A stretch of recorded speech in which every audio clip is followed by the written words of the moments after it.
Del suplemento de los sábados, muy buenos días. El 1 de diciembre es el Día Mundial de la Lucha contra el SIDA. En el mundo se realizan muchas actividades, el Perú no es la excepción. Aparte de las campañas gratuitas de prevención, más allá de las proclamas, hay un sinnúmero de actividades. Y también, por supuesto, existen los lemas para cada año, para cada día. El SIDA no es algo del pasado, tenlo presente.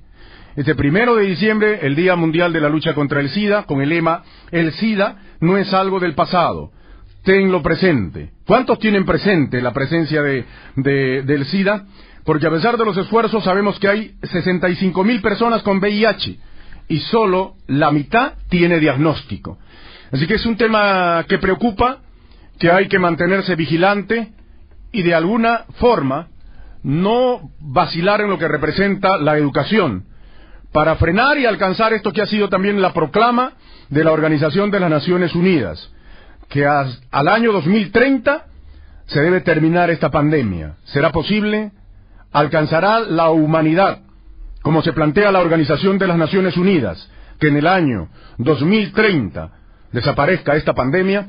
Para conversar de este tema hemos invitado a la doctora Magali Blas, al doctor Víctor Sotelo y al productor teatral Alex Otiniano. Doctora Magali Blas, especialista en salud pública de la Universidad Cayetano Heredia. Muy buenos días, gracias por su visita. Gracias a ti y gracias a la Universidad Peruana Cayetano Heredia por permitirnos estar aquí. Doctor Sotelo, psicólogo de la ONG Sí Da Vida. Muy buenos días. Muy buenos días. Es un gusto tener un espacio para poder compartir pues toda esta información a puertas del Día Mundial de Lucha contra el SIDA, ¿no? Estamos también con Alex Otiniano, ¿no? Prestigioso y conocido productor teatral. Alex, gracias por compartir esta mesa. Buenos días, un gusto estar acá y bueno, seguimos adelante nada más. Muchas gracias. Doctora Magali Blas, ¿cuántas personas no saben que tienen SIDA y están haciendo su vida? Más allá de lo que significa la alarma y todo el impacto que puede producir esta pandemia o el diagnóstico del SIDA, a mí me produce un impacto el saber que hay una enorme cantidad de personas que transitan por la vida sin diagnóstico. Así es. Bueno, yo no le llamaría SIDA, sino le llamaría VIH, que claro, es el virus de la inmunodeficiencia humana, que en etapas avanzadas produce SIDA. Lo segundo es que en el Perú se calcula que aproximadamente hay 65.000 personas con VIH, pero solo 1 de cada 4 conoce su diagnóstico. Y eso es muy alarmante. Así es.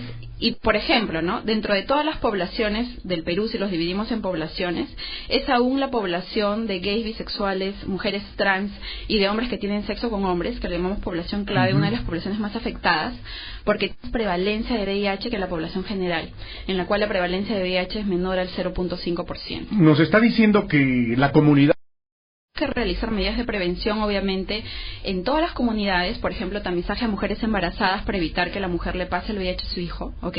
Y ahora es importante que sepan que el tratamiento antirretroviral es gratuito en el Perú. Entonces, nosotros hicimos en Cayetano Heredia una investigación donde averiguamos cuáles son las razones por las cuales alguien no se hace la prueba de VIH. Y hay más de 15 razones por las cuales alguien no se hace, y una de las razones es porque tengo miedo a la infección, porque no creo que estaba en una conducta de riesgo, pero también porque no tengo dinero para pagar mis antirretrovirales. Entonces es importante dar ese mensaje, que ahora el tratamiento antirretroviral es gratuito, es cubierto por el Estado peruano. El tratamiento es gratuito, pero digamos el Estado se da abasto para una distribución apropiada, oportuna, para que cada uno de los infectados con VIH, aún sin desarrollar la enfermedad, reciban ese cóctel de pastillas que tienen que recibir. ¿Verdaderamente tiene el Estado esa capacidad? Todavía nos faltan en general muchas medidas de prevención, empezando por el personal de salud que esté capacitado en prevención. Mucho del personal de salud que tenemos en el Perú, por ejemplo, está básicamente concentrado en curar enfermedades, pero no en prevenir enfermedades. Por eso es que, por ejemplo, este año en Cayetano hemos lanzado la nueva carrera de Salud Pública y Salud Global, en la cual los estudiantes de primer año se van a dedicar a prevención de enfermedades en poblaciones y no en individuos, y con una visión de salud y no de enfermedad. Además, yendo a tu pregunta, no solo nos falta abordar, por ejemplo, el tema de prevención, sino el tema de tamizaje temprano. Y un gran problema que tenemos ahora es que, si bien las personas a veces se diagnostican de VIH, no entran tempranamente a tratamiento antirretroviral. Yo he visto casos, por ejemplo, en población indígena, en la cual no ingresan a tratamiento antirretroviral, y ahora en el Perú todavía mueren por no tener tratamiento antirretroviral, porque simplemente no hay una conexión entre ser diagnosticado y empezar tratamiento antirretroviral y seguir en el tratamiento y ser adherentes. Entonces todavía nos falta trabajar un montón.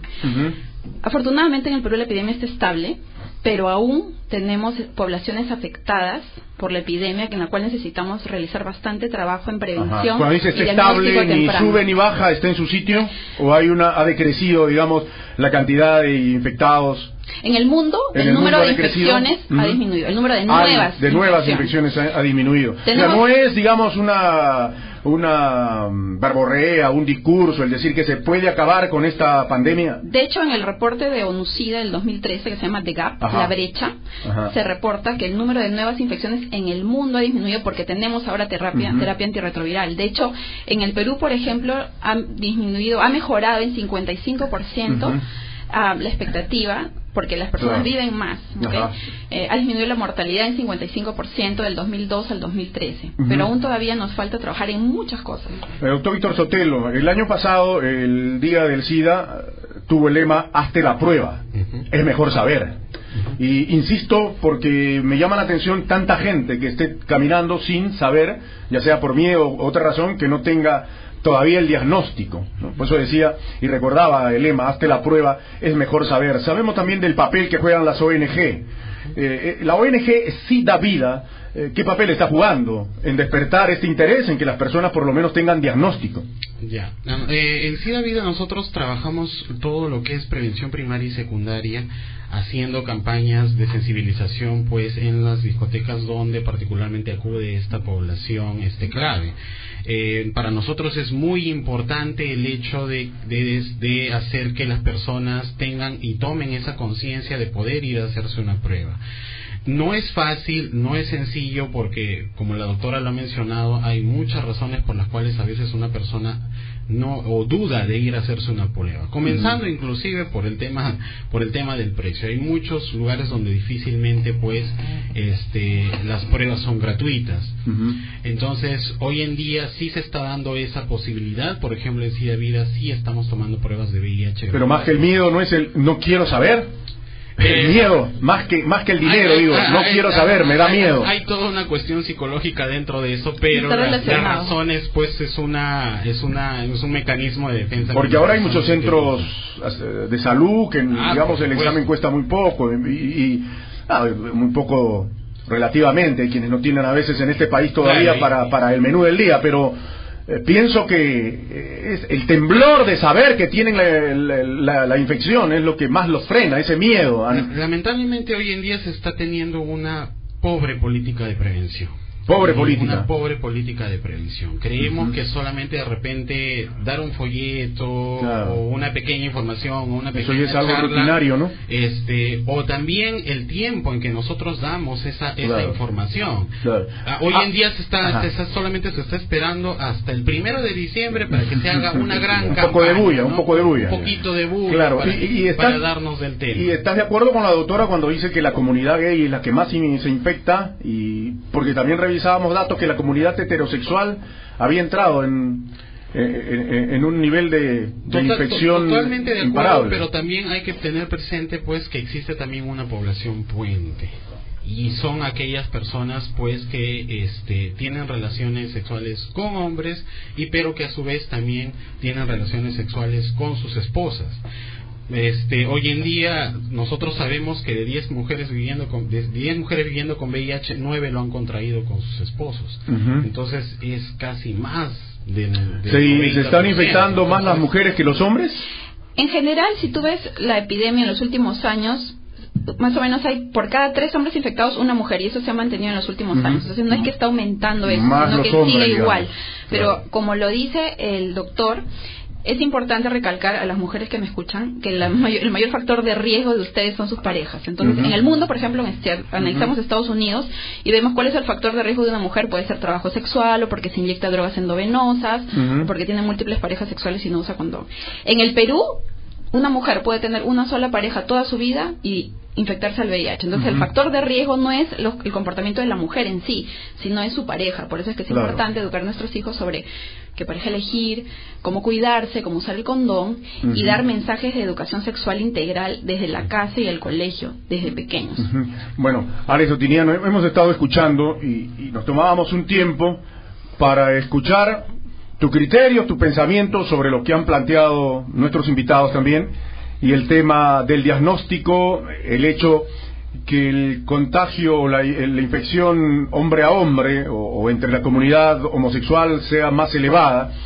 ¿Y cuál es tu pensamiento? ¿No? Estamos hablando con una persona que lo ha vivido, que ha sentido el impacto, digamos, de tener este diagnóstico. Así que es muy importante tu comentario sobre los tópicos que plantearon los doctores esta mañana. Lo primero que me gustaría decirte es que no esperar el 1 de diciembre, no esperar el 1 de diciembre, sino todos los meses del año para concientizar a la gente, para informar a la gente, porque a la gente le falta información.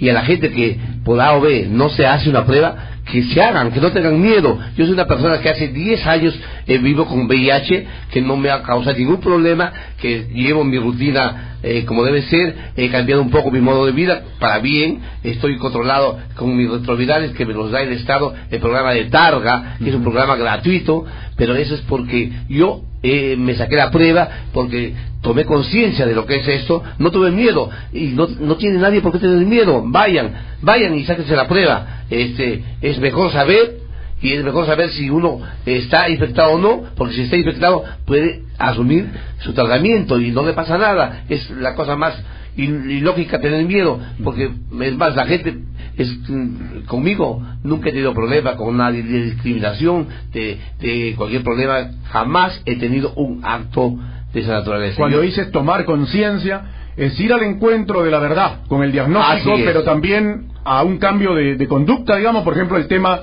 de tener una pareja, de la monogamia, de ser más responsable, pasa por ahí. Que sí, es más, cuando yo lo hice público, mi estado de salud, y después yo no quería tener pareja por el temor, pero después he tenido pareja porque me decían, bueno, protégete. Entonces yo rompí con el tabú que yo tenía, ya no quería estar con nadie. ¿Tú crees que si educamos en el tema de la promiscuidad daríamos un salto importante? Por supuesto que sí, por supuesto. No a la promiscuidad. No a la promiscuidad, no al miedo a saber si está infectado o no. Es mejor saber su estado de salud para tomar las acciones que correspondan. Ajá, dices esto porque lo has asimilado, lo has digerido, digamos, pero ¿qué implica? Claro. No, es importante, digamos, tu comunicación, digamos. Es el no tener miedo a nada. Yo, que soy una persona pública, que todo el mundo me conoce, me voy a Rebagliati, le digo, por favor, mis retrovirales, sin el temor a nada, porque es un estado de ánimo. Pero tu testimonio, Alex, de lo que representó ese diagnóstico, ¿cómo tomarlo? ¿Qué significó para ti? Probablemente lo hayas procesado, pero ese impacto,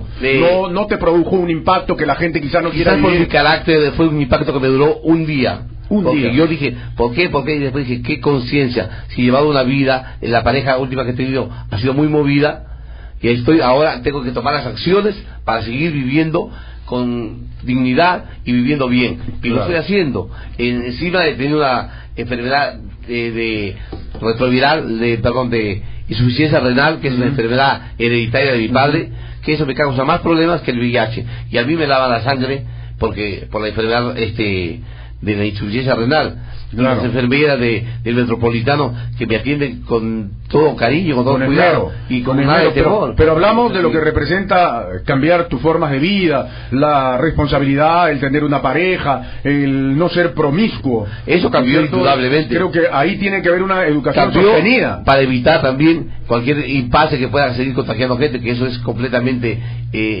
negativo. La responsabilidad de cuidarse también. ¿Dónde está el preservativo o el condón? Que algunos quieren, digamos. Porque si uno no se cuida estando enfermo, no solo hace daño a los demás, sino a uno mismo se puede hacer daño. Así que uno tiene que cambiar la vida y ser consciente. Así es. Y no me ha pasado nada, y sigo bien, y sigo feliz, y viviendo, y haciendo, y trabajando. Perfecto. Doctora Magali, los enfermos, o mejor dicho, los que tienen el VIH, el virus, los que están infectados, claro, que están viviendo, que todavía no han desarrollado la enfermedad, eso queda claro. Hay personas que tienen el VIH, se habla de SIDA en genérico, porque de alguna manera se hace más coloquial y la gente entiende, hay que cuidarse. Claro. Pero el VIH es el virus, tú puedes vivir, no tener síntomas, la enfermedad no estalla, hay quienes son portadores por largo tiempo, eso queda claro. Pero a la gente se le dice, cuidado con el SIDA, cuidado con el SIDA porque, claro, no hay el tiempo para darle esa explicación, pero es el VIH, es el virus, ¿no es cierto? El de la insuficiencia, del virus de la inmunodeficiencia humana. Exacto, humana. Ese es precisamente el que está ahí y el que mucha gente está transportando y no se ha dado cuenta porque no hay diagnóstico. Pero el lado emocional y el lado psicológico es otro punto importante, ¿no?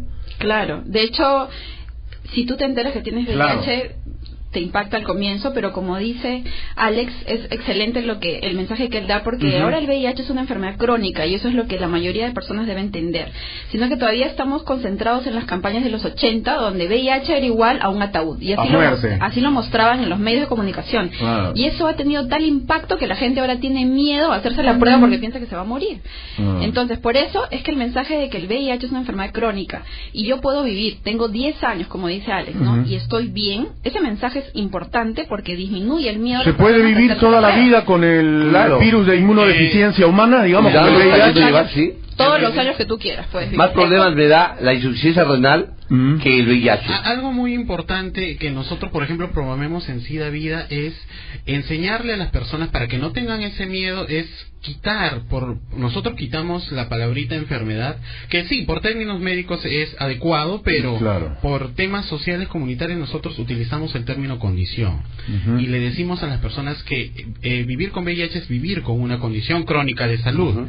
Y eso es importantísimo para ellos, porque muchas veces, a veces escuchar el término de enfermedad hace de que diga, wow, voy a estar postrado en cama todo el día, voy a estar con una delgadez terrible, voy a estar todos los días a que me atiendan, que yo tengo que ser la víctima. No es así. Dando lástima y en un estado mortal. Pero y es importantísimo el trabajo, como dijo Alex, es tomar acción, y nosotros, por ejemplo, enseñamos a las personas a tomar acción de su propia vida, de que no siempre van a depender de los demás, sino que ellos tienen las capacidades y las habilidades para poder hacerlo. Claro, pero doctor, si le diagnostican, digamos, el resultado que tiene el VIH o el virus de inmunodeficiencia humana, la gente efectivamente, más allá que desarrollo no la enfermedad, tiene un impacto. Todo es un proceso. Es una sensación de desgracia, digamos, ¿no? Que algunos todavía deliberan si es más desagradable escuchar que tienes cáncer o tienes SIDA.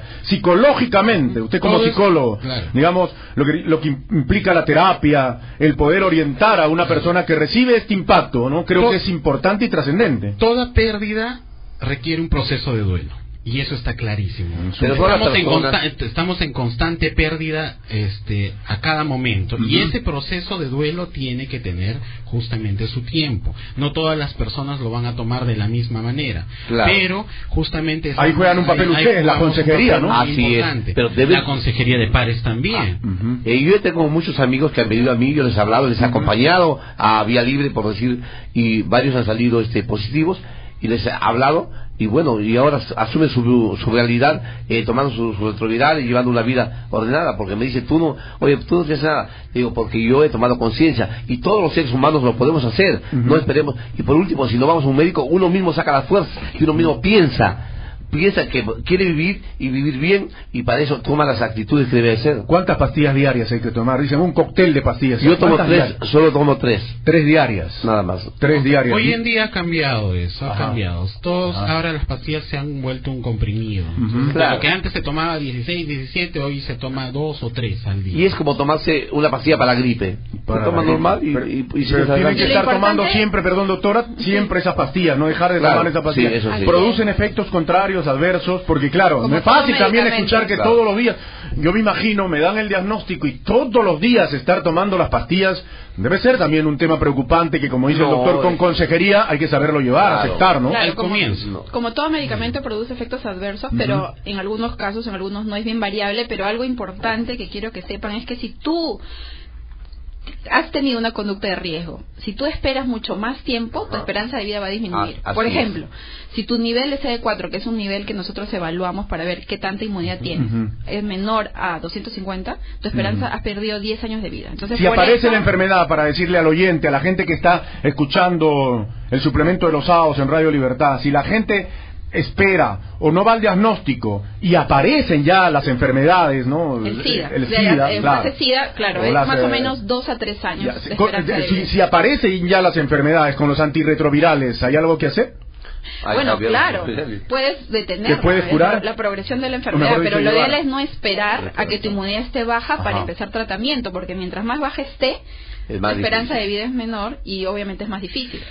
Sí, lo que hace el tratamiento es recuperar tu inmunidad. Claro. No quizás a la misma, al mismo nivel que antes, pero sí lo recupera y tiene la capacidad de luchar contra cualquier enfermedad. Claro. Entonces, con el tratamiento la persona pues recupera este sistema. Aún ya con las enfermedades y con las infecciones oportunas. Tu organismo puede reaccionar de buena manera y yo estas enfermedades. Con 20, solo tenía 20 de inmunidad. Que son 500, no más de 500. Yo tenía 20 de carga viral. Entonces ya estaba casi en la última lona, estaba cuando me detectaron el VIH. Y ahí he entrado yo al tratamiento con retrovirales y del piso me han levantado. Y me he levantado, porque yo he querido también. Porque psicológicamente no me va a tumbar a mí una cosa así. Pero estabas muy amenazado, claro, digamos, ya estabas... Estaba en el suelo ya. En el suelo. Pero yo quise salir adelante y salir claro muy ejemplo, bien, ¿no?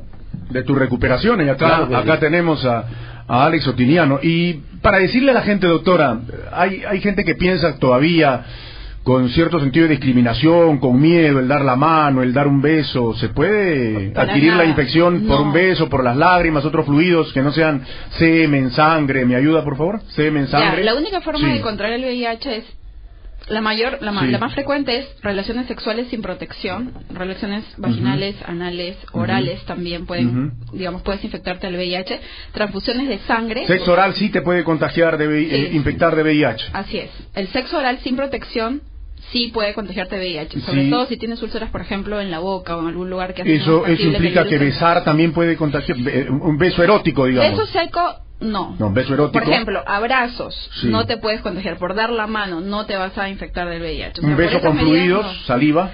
Si es que, por ejemplo, hay alguna herida que tienes, es posible que puedas contagiar. Es bueno decirle a la gente, porque algunos dicen, no hay contagio por un beso intenso, con saliva, sí puede. Si hay problemas en las encías. Un mensaje para todos, para todos sobre todo los jóvenes que nos escuchan. Lo importante es que tú empieces tus relaciones sexuales cuando te sientas preparado. Entonces, retrasar el inicio de relaciones sexuales es algo positivo, ¿okay? Ahora, si vas a tener relaciones sexuales, monogamia mutua. Yo soy fiel contigo, tú eres fiel conmigo. Recuerden que uno tiene relaciones sexuales con todas las parejas de su pareja. Entonces, si yo tengo mi primera pareja sexual y esta pareja sexual ha tenido 10 parejas, yo estoy teniendo relaciones con 11. Y yo he visto casos de adolescentes con su primera relación sexual con herpes y virus de papiloma humano, verrugas, ¿no? Entonces, es importante saber eso, los papás en las escuelas, educación sexual integral es muy importante, saber cómo usar condón. Todos deberíamos saber cómo usar un condón. Como papás a veces decimos, yo no le voy a explicar a mis hijos sobre eso porque yo los voy a motivar a tener relaciones sexuales. Y han habido estudios que han comparado dos poblaciones, aquella que recibió educación sexual integral y aquella en la cual solo le dimos el mensaje de que tienes que ser virgen hasta el matrimonio y no le dimos otro mensaje. Pues se ha probado que la población a la cual se le dio educación sexual integral disminuyó su incidencia de infecciones de transmisión sexual cuando llegó el momento, usó el condón o usó un método anticonceptivo y retrasó el inicio de sus relaciones sexuales. Entonces, el hecho de no hablarle a nuestros hijos sobre educación sexual no nos ayuda. El hecho de decirles que solo vas a llegar virgen al matrimonio como único mensaje no nos ayuda. Tenemos que educar tanto a nuestros hijos como a nuestras hijas sobre cómo usar un condón. Muchos papás dicen, no, a mi hija, ¿cómo le voy a hablar sobre cómo usar un condón? Falso. Tu hija debe saber cómo usar un condón. La que se va a embarazar es ella.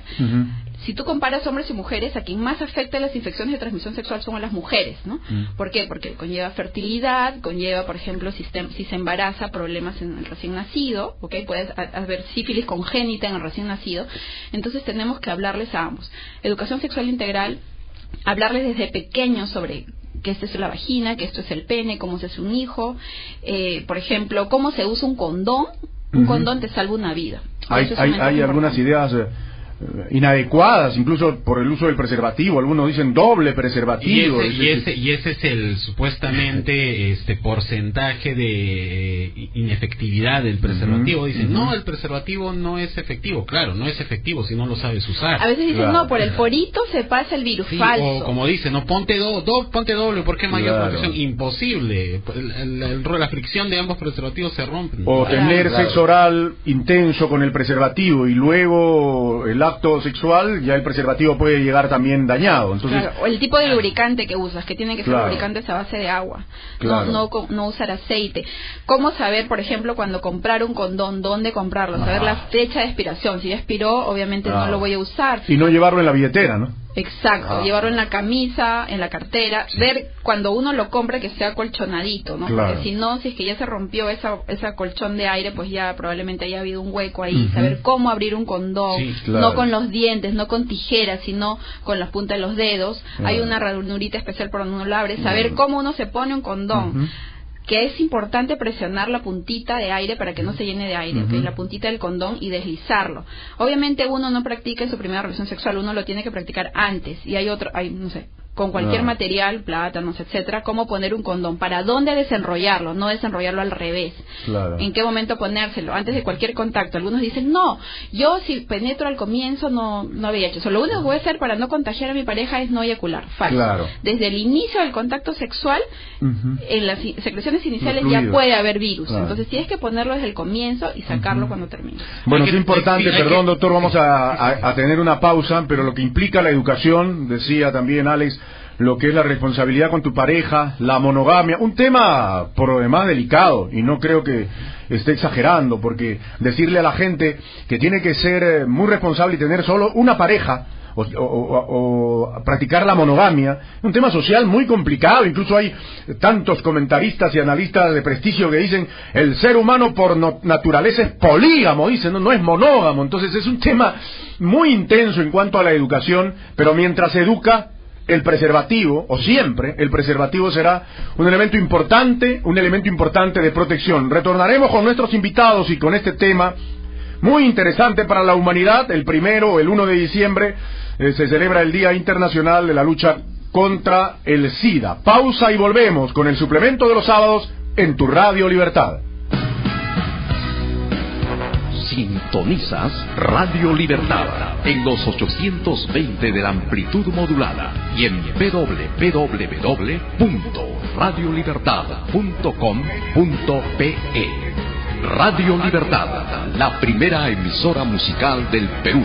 68 años. Es y seguirá siendo parte de tu familia, parte de tu vida, La Universidad Peruana de Ciencias e Informática, UCSI, te brinda la oportunidad de ser un profesional 2.0 con la más alta formación en informática, estudiando las carreras de mayor demanda laboral, ingenierías de sistemas, industrial, en telecomunicaciones, contabilidad, administración y negocios internacionales, turismo, hotelería y gastronomía, derecho. Informes Girón Talara 748, Jesús María, frente al Ministerio de Trabajo. UCSI, Universidad Peruana de Ciencias e Informática.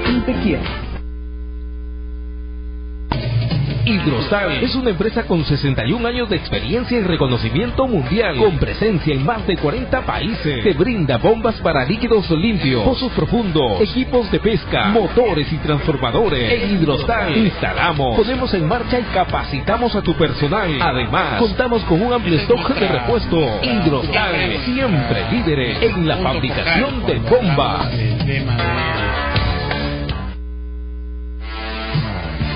Lincoln College, el mejor colegio de ciencias y humanidades del Perú. Lincoln College garantiza la formación integral en inicial, primaria y secundaria. Tenemos una imponente infraestructura con piscina temperada y área deportiva. Además, ofrece un local exclusivo para inicial, en donde nuestros niños aprenden sonriendo. Visítenos en Benjamín Quiroga 518, Urbanización San Germán, en San Martín de Porres. Teléfono 568-9688 y 567-1549. Solo una verdadera educación garantiza el desarrollo de la patria. Lincoln College, el mejor colegio de ciencias y humanidades del Perú.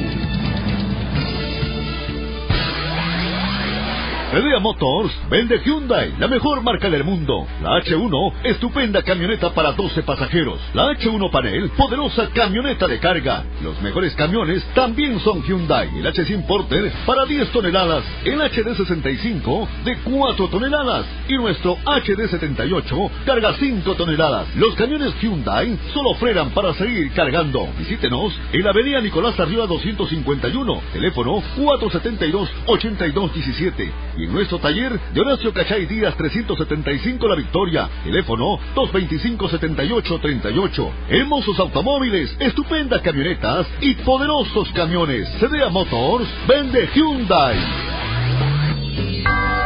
No hay Navidad sin Jesús. No hay Navidad sin solidaridad. Ven, comparte. Vive la Navidad de Cristo llevando un panetón Cáritas. Estarás llenando de alegría el rostro de muchos hermanos. Pedidos corporativos y ventas al por mayor y menor. Al 613-7272. Visítanos en la calle Omicron 492 Callao. Y ahora disfruta del delicioso chocolate de taza Cáritas. 100% cacao. Adquiere las tarjetas navideñas Cáritas. Panetón Cáritas. Cómpralos en tiendas Wong y Metro. Panetón Cáritas. Ayúdanos a ayudar. Tom Chum, médico naturista chino y acupuntura, cura toda clase de enfermedades, hasta las llamadas incurables: diabetes, cáncer, asma, gastritis, cálculos, próstata, artritis, quistes, alergia, ginecología, pediatría, dermatología. De lunes a sábado, de 2 de la tarde a 8 de la noche. Avenida Las Palmeras, 3940 Los Olivos. Teléfono 5224-268. Tom Chum, siempre preocupándose por tu salud. Estás escuchando Radio Libertad, la primera emisora musical del Perú. Bien, amigos, seguimos con el suplemento de los sábados hablando del virus de inmunodeficiencia humana, del SIDA. Vamos a despedir ya a la doctora Magali Blas por sus actividades. Nos acompaña hasta este momento en el programa. Cuando escucharon que Timothy Red Brown se curó de SIDA,